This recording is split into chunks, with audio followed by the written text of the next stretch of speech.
Assalamu alaikum wa rahmatullahi wa barakatuh. In this short message, I'd like to share with you some tips on trying to understand the Quran better. Obviously, the Quran is unlike any other book you've probably ever read before. When you read it, you realize that it's not in chronological order, it's not in subject order, it repeats itself quite a bit. There are also these unexpected transitions, especially if you're reading in translation. It goes from one subject to another, and it might leave you wondering what's going on.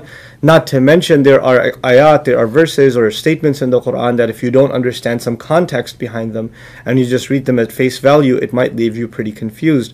So, keeping all of that in mind, this short message is about two things. I want to point you to two resources that can help bridge that gap, and it can, in your own studies of the Quran, at least in the beginning, really help you navigate the text in an easy way and help you understand some of these what seem like abrupt transitions. So the first resource I want to point you to is a person I consider a teacher, even a mentor in the work that he's done. It's Professor M.A.S. Abdul Halim. And he's written a translation of the Quran that's published by Oxford University Press. It's a brilliant translation. It captures the overall meaning of the ayah, and it's not a word-for-word translation, but it's actually still a very good literary work and an easy read at that. And if you get a copy, the one that has footnotes in it, it'll really, really help you. So that's the first resource. The second resource is my own project. It's called Bayyina.tv, and if you go to that website and sign up, you can get a gift subscription also.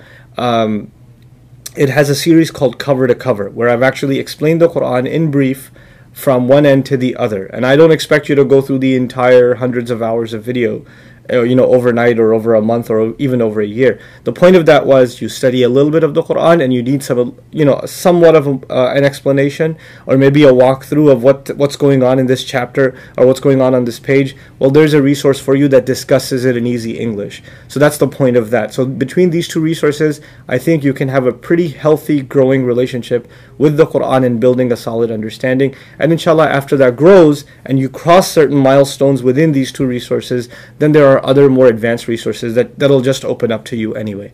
Thank you so very much for listening. Wassalamu alaikum wa rahmatullahi wa barakatuh.